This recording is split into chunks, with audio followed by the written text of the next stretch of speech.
Hello, everyone. Welcome to Global Knowledge, a presentation that was created by me, Kijo Buchanan, and based on my research paper, which is entitled Global Knowledge Information Professional Partnerships with Marginalized Communities.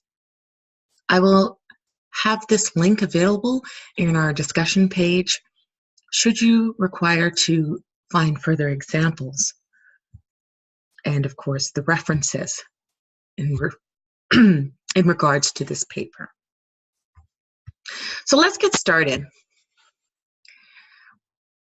This presentation is about partnerships between marginalized communities and information professionals to improve global knowledge.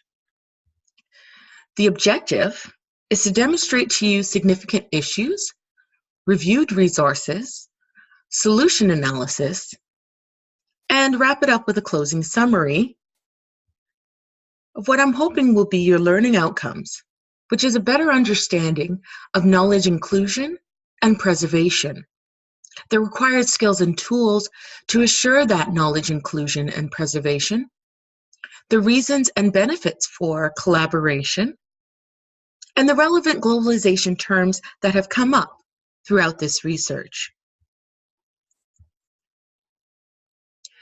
First of all, let's get into what I mean by marginalized communities and infopros. Marginalized communities is a group that is low income or culturally excluded on a regional or national level. Information professionals are commonly known as infopros, an exclusive term for graduates of Library and Information Science, LIS, programs, and this could be degree or diploma, and exhibiting those skills in their career. So what are the issues around this? The significant issues involve digital divide, knowledge investment, and reconciliation. The digital divide is the gap between those with and those without direct access to modern information technology. Therefore, a marginalized person can have access to a mobile phone, but that doesn't mean they have access to high-speed internet or a desktop at their home. Knowledge investment.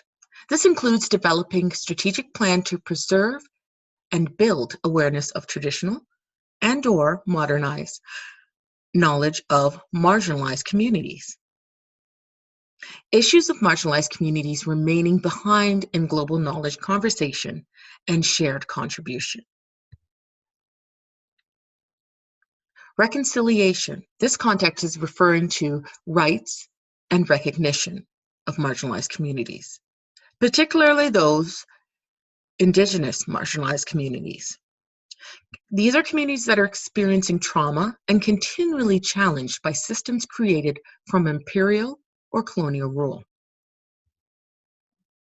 So now we have an idea of the significant issues. Let's take a look at the terms that have come up throughout this research. The globalization terms, in addition to some of the things that we have already discussed, such as marginalized communities and digital divide, the key ones are Neo-Liberalism, hybridization, and globalization. The resources that are referenced in this paper is literature that presents examples of globalization terms that are relevant to the issue. So to the issues that we have recently just discussed, the issues around reconciliation, the issues around knowledge investment, and the issues around the digital divide. So let's take a look. Neo-Liberalism, a capitalist system with individual liberty forming privileged and marginalized communities. So these two communities are separate from each other and grow further and further apart. And that's where you also have that digital divide as well. And other negative results based on that division. The reason why this division is created is often from colonial and imperial geographic areas today. Hybridization, a unique cultural blend of combining internal and external cultures. A result of true collaborative reconciliation, where traditional knowledge combines with neoliberalism to create a unique, inclusive culture. Hybridization does not always result in a positive situation, but if it is inclusive, it can be. Localization. This is the global and the local together. So this is a type of hybrid referring to the blends combining the global and the local. Constant influences occurrence regardless of participation and inclusion. Globalization is always affecting the local. So it is important for the local to be a part and included in that planning and participation and flow of information. So let's take a look at some of these solutions that have come out of all of these issues and terminology. We have collaborative methods, we have community success, and we also have the information professional success. Let's take a look at the methods. Collaborative methods is inclusive partnership with leadership, behavioral approach, appropriate design, and knowledge management system. Leadership methods shared or community-led involvement and planning. It is preferred that it is a community-led involvement in planning. However, shared is adequate.